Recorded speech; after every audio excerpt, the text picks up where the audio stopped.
You ever recorded a video and didn't with no audio? Have y'all ever did that? Like creators, anybody who's ever made a video, have y'all ever made a video and the got no audio? It's just you just did all this work for like 20 minutes and it's a whole lot of nothing. I'm about to rant. Never mind. Before we get into the top 10, I want to get some honorable mentions out the way. As you can see here, I have my little list. Now, it's not technically it's not an honorable mention, but Cyberpunk Phantom Liberty is a DLC that came out in 2023. W DLC for a W game, immaculate. Listen, if that was an actual game, I don't count it because it's a DLC. But if it wasn't a game for real, it might have been top 2 or not 2. I'm just keeping it real. I truly enjoyed that game. Just the DLC, excuse me. I truly enjoyed that DLC. Fire. Hogwarts Legacy is on here. It's kind of mid. End game kind of killed it for me. I'm just keeping it real. I just did not like that second half of that game. Once you get to the later half of the game, second half of the game, later half of the game, same shit. Once you get past like that, once you get to the back of the map and that whole space open up just for you to do like 5 damn missions on and the game's over, it's like, yo, I'm just kind of spent after this. Lords of the Fallen would have been on here. Highly disappointing though. The final's fun, still new. It's just a good shooter. Dizzy Speedstorm is a free Mario Kart alternative. It was okay, it was cool. Deceive Inc. I didn't play enough. Wouldn't play that by myself. Outlast Trials, really fun with friends, really fun with Marcus and Chris. Shout out to y'all boys. We had a hell of a time. We still got some more to do though, because there's some more shit that's been added. Still wouldn't play that by myself though. Yeah, I've tried it. It's not it, chief. It's not that game. Now, Street Fighter 6 is my first ever fighting game. First ever Street Fighter ever, all time, like deadass all time. Never owned a Street Fighter before this, but I gotta say, this shit was hitting. This shit hitting. I'm rocking with it. I bought it kind of late though. I bought it in November, so that's why I really did not make my list for real. And it's just other games I enjoy more. That's all. So yeah, it's crazy to think I enjoyed a Street Fighter more than MK. And I'm more of the NetherRealm, Injustice, MK, Dragon Ball. Anything Dragon Ball. Naruto's a scam now, but Stone 4 up all the way up to Stone 4, goated. But now Naruto just turned into a scam, so yeah. Going down to the bottom 5 of the top 10. Mind you, all these games are like 8 and above. They were all goated as fuck. So yeah, let's not get that twisted. Number 10, Alan Wake 2. Yes, Alan Wake 2 is number 10 for me. I'm not the survival horror guy, so this one and the next one is going to be like 1 and 1 pretty much while they down there. Still fire games, like I said, everything's like an 8 and above.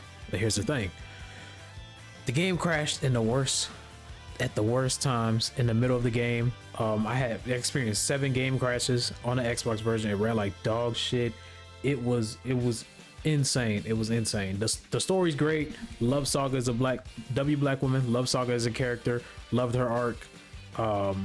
The plot boards are really cool. It's a really cool thing. Made you feel like a detective for real. This is a game you got to sit up and play. You can't just, this ain't a chill out game. You have to be like locked in for real. You can't just, this is not a get off of work and play if you're tired. Like, no, absolutely not. You have to like let your mind gather yourself, get it together, and then become locked in.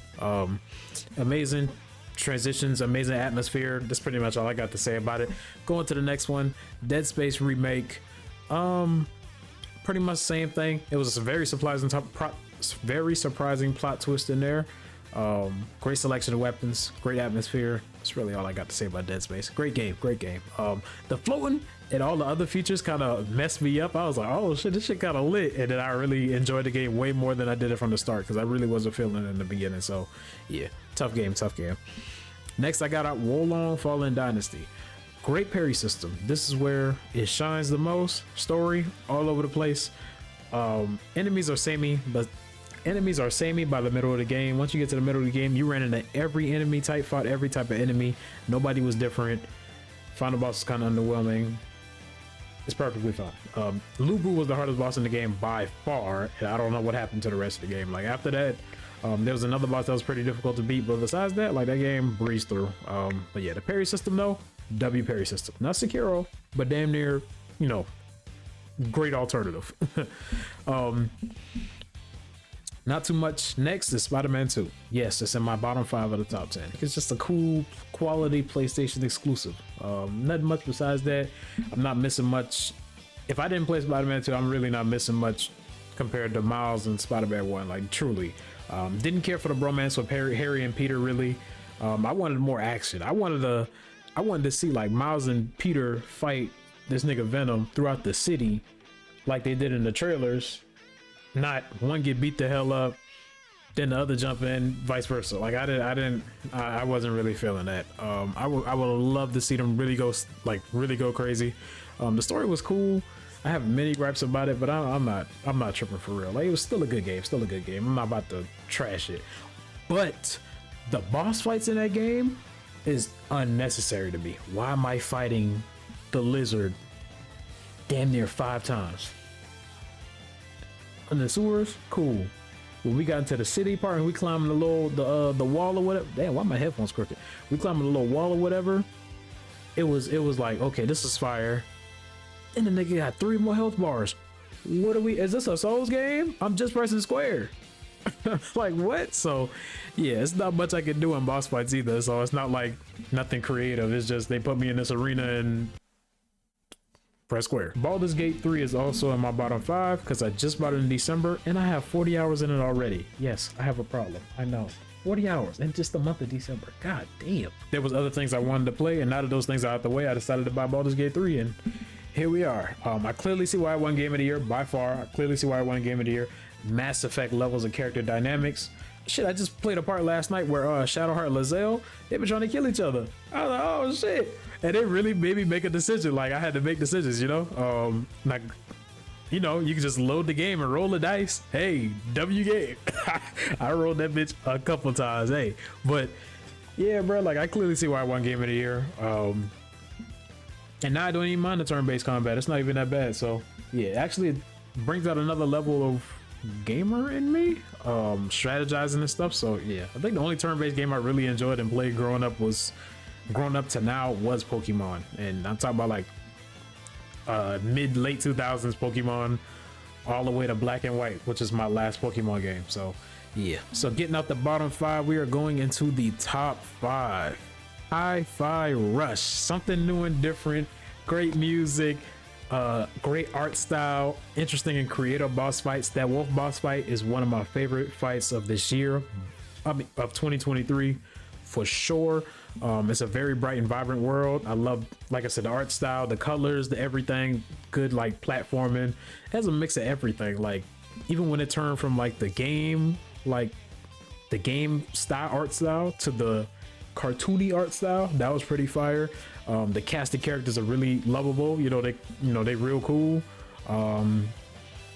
I felt like I learned a new mechanic very often. I don't want to say every level, but very often. Like the parry system, I was like, damn, this shit got a parry. Okay, they going deep into the mechanics. I'm like, okay, y'all cooking. The rhythm stuff was cool too. When they were snapping on the beat, even when he's snapping, the trash cans in the back is like bopping with his snap and with the music that's going. And of course, when you keep up the beat while you in combat too. I love how they give you grades and stuff, kind of like DMC. So yeah. Hi-Fi Rush was fire. That shit was fire. Coming up next, we got Lies of P. Amazing Souls-like, dark and gritty world, fire. Legion Arm, fire. Just like Sekiro's prosthetics, fire. Being able to rearrange any weapon you want is straight up gas. I could put a spear handle. Yeah, I could put a spear on a blade handle. I don't know why I do that. I could put a hammer on a spear handle, vice versa. Mix and match however you want. It's limitless. There's no limitations on when you can put on what. Not saying the damage is gonna be there, okay? Because if you notice, there's an arrow and it's telling you the damage will be more if you can make it. If it's a stab handle, you can make the damage more being a stab weapon if you use a stab blade. So yeah, there's drawbacks to how you can customize, but you can pretty much fight as you want. So yeah. Now the bosses, some bosses were very mid to me. My favorite boss by far is King of Puppets. He was just so cold, so much sauce. Did not really like that many other bosses in the game. Like they were just cool, but they didn't give me that iconic feel that the FromSoft bosses gave me, I guess, in some games. So yeah, but besides that, like it was just cool. And fuck Nameless Puppet, fuck him. Yeah, he caught that straight. Fuck him. Next up on the list is Armored Core 6. By far, I think this is the best gameplay of the year in any game that came out in 2023. The story's kind of all over the place, but I do believe we commit war crimes. I believe that's like the basis of what's going on. The story's kind of all over the place for me, but the Mexican gameplay was absolutely heat. The mech customizations is too tough. I can float in the air with spider legs. I can run on spider legs. I can turn into a mini tank. I can turn into a bigger tank. I could be a light build, light fast build, or I could be a heavy, you know, unit. You know what I'm saying? Like I could be a jack kind of mech. Regardless, the game was heat, combat out of this world. The mech customization, like I just said, fire. The cutscenes, immaculate cutscenes, hype moments. Shit, when I destroyed one of them walkers, them big ass walkers, they were going down right now. In the first two playthroughs, it came down, and when it came down, you know, you just destroyed it because I had to go up there and destroy like the little lasers and shit. That third playthrough I just did, I messed up, so I need to go and get the final, and then I don't even mind playing it again. One of the walkers got destroyed, and it wasn't by me. I kid you not. The walker was falling, and two red dots was flying down with it, and they came shooting at me through the smoke. Pause. They came shooting at me through the smoke, and I had to, like, you know, I had to lock in because they were mechs and they were fighting me, and I was like, oh shit, okay. Like I was just walking up, you know, in my little mech or whatever. So we'll boost it up, whatever. Yeah. So yeah, I'm glad I did this though, just right now, because if I didn't do this, I probably favoritism would have got to me because of my recency bias, and I probably would have put that as number one. Just keeping it real. So yeah, let's go ahead and get this shit out the way. Coming in at number 2, we got Jedi Survivor. Never would I ever think that I would put a Star Wars game over a Spider-Man game. I gotta give credit where credit's due. This game clears, my boy. The coming of age story for Cal, beautiful. Fights, beautiful. Bosses, beautiful. Story, immaculate. Plot twists, crazy. Nigga, I was hurt. I was rooting for the nigga, and I was fucking hurt when what happened.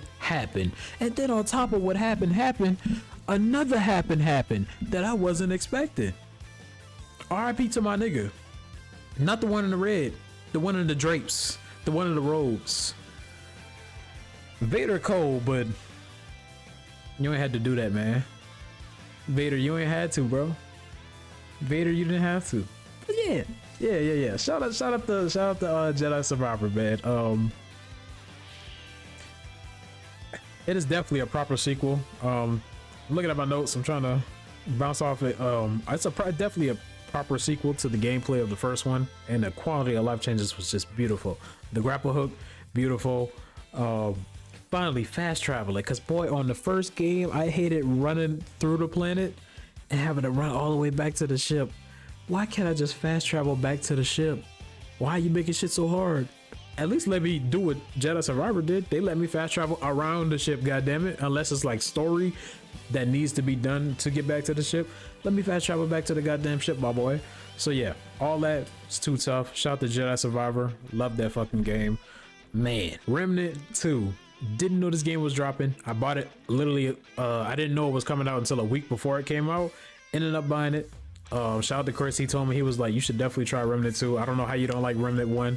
I just say bad timing. If anything, when I tried it, bad timing. Bosses creative, maps creative. Yo, there's a boss, the floor goes up and down when you fight it. You know what I'm saying? So it takes some level of, you have to pay attention. Like you have to be locked in, learn the patterns. It's not just shoot shit, you know what I'm saying? Like it's more than shoot shit. Kind of like how the Souls games are. Like it's more than just fighting, you know what I'm saying? Like there's patterns to it. It's a learning curve, you know? So yeah, it's more fulfilling when you complete it versus just mashing this one button and you win eventually, you know what I'm saying? So Yeah. It kind of like treats you like the gameplay, like we're here for the gameplay, and the gameplay is where it shines best. Perfection. Maps were creative, bosses were creative. I enjoyed all the worlds. The world I started to hate the most was easily Lawsome, but it was because of that little Royal Knight castle area. I hate them damn enemies with a passion. Can't stand them. Classes actually matter too. It's not like you just get a class and use it. Easy difficulty, obviously. Come on, veteran and whatever the easy mode is called. Of course, obviously. Apocalypse though. Me and my boy Quay, we did that grind. We wanted to get every weapon in the game. That's what we strived to do. We needed, all we was missing was those apocalypse weapons. Boy. Whew. Shout out to the engineer medic over here. We did some grinding. You cannot just use any class you want. That's some bullshit. You need to be locked in. You need a specific class. I had a heart that healed me like every 10 seconds. That made me walk slow and heal the boys. That's, you know, heal my team too. I had to heal my turret with my circle. Like I had to actually, like, you know, do this. You know what I'm saying? So yeah. Shout out to Remnant too. And speaking of my homie Quay, he only played 2K Apex. He was hooked, locked in for real. Hey. Get no better than that. So yeah, but yeah, man, Remnant 2, that is my favorite game of this year. The multiplayer aspect definitely boosted it, but I still would have played the game exactly the same. I would have had my 20 fucking playthroughs to get every weapon. So yeah, that would have never changed. So yeah, I truly enjoyed that game. But yeah, that is my top 10 games of 2023. So 2024, we are here. I don't think it's gonna be a stacked year like it was in 23, to be honest, but I'm looking forward to what's coming out. Be ready for 2024. We in here like Swellware. I'll catch you guys in the next one. Hold down, be easy. Peace.